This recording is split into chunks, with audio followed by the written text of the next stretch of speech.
for joining me again for another Pixie Talks review vlog. Pixie Talks, reviews and vlogs at Pixie Talks. Pixie Talks, reviews and vlogs at Pixie Talks. Woo! Today I want to talk about one of the most famous franchises in the history of television. One of the most influential properties to ever air. For many people, the absolute cornerstone of fandom culture. Of course, I am talking about Star Trek. And after having been off the air since 2005, it has recently started up a brand new chapter called Discovery.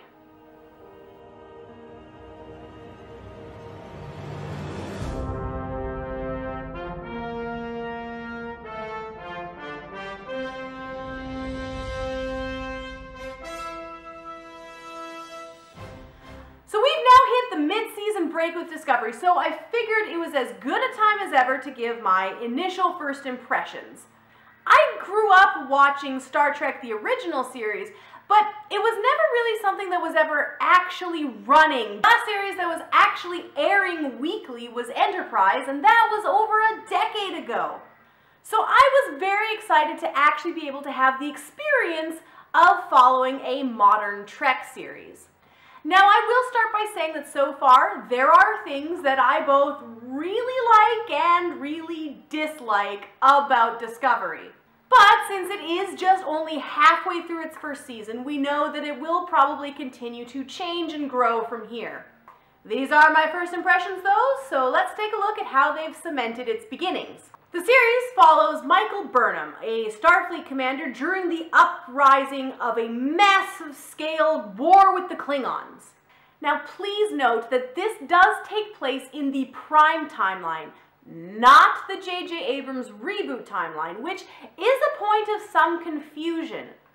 The J.J. Abrams timeline is a timeline divergence, much like the Mirrorverse. The series is taking place in the same timeline as the other Trek shows, and 10 years prior to the events of the original series. And while, yes, it may seem like a lot of things are not quite fitting with established Trek continuity, the creators have said that all discrepancies will be explained and bridged, so let's give them some time to get there. Now, a lot of people have an issue with the redesign of the Klingons, which, as you may recall, looked like this in the original, then like this in Next Gen, and have now been redesigned again to look like this. I don't actually mind the new Klingons look or their new outfits, although some think it's a bit cheesy and over the top. I find the scenes with the Klingons in Discovery to be very Shakespearean, which is a very good nod back to some of the theatrical nature of the original stuff, especially like Wrath of Khan era Trek, but it's not going to be everyone's cup of tea. From hell's heart, I stab at thee.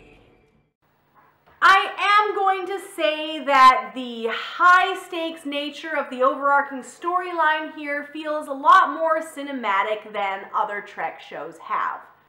All of the other Trek series have a very day-in-the-life-of-a starship crew feel to them, with ensemble casts and singular adventures.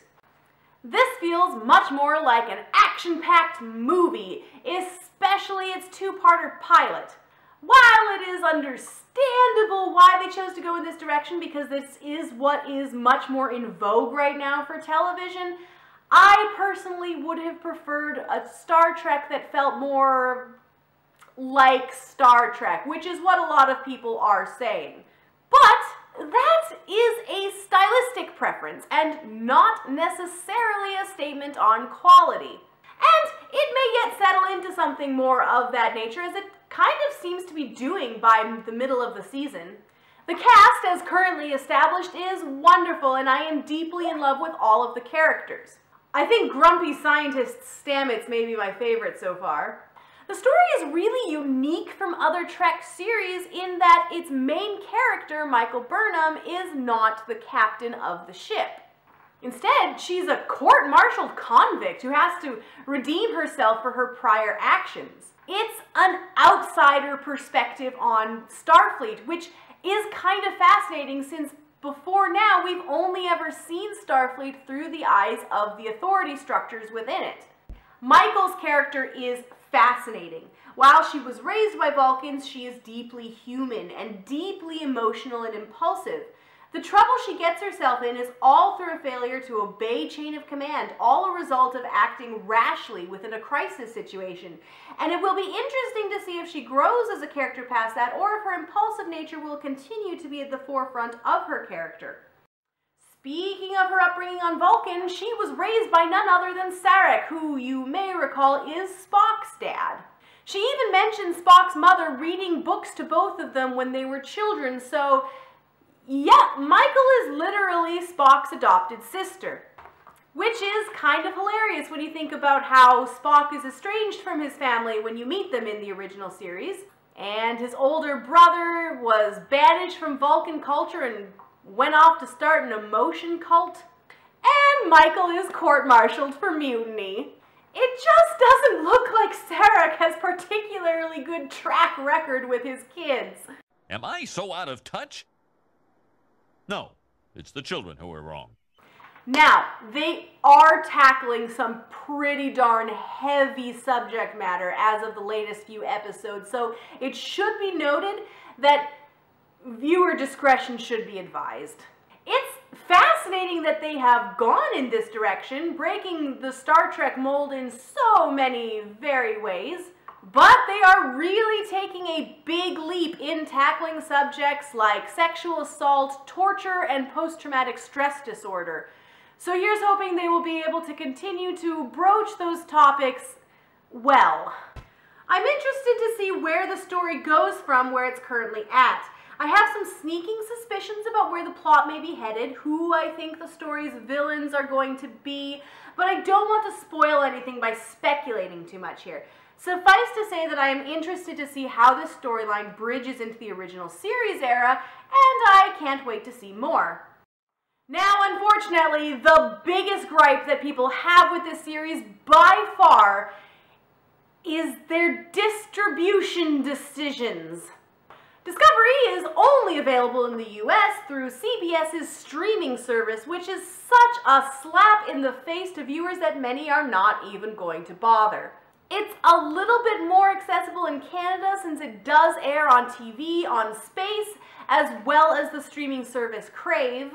The rest of the world, you lucky bastards, actually get it on Netflix, which is where it should have been everywhere. CBS is really pushing their streaming service, hoping that this will force people to sign up for it. But few people are interested in signing up for a streaming service just to watch one show.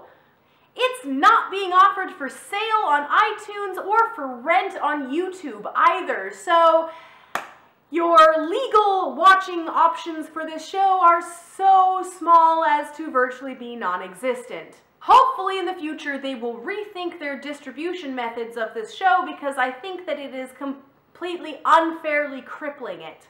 But either way, I will continue to watch it. We will see how it pans out.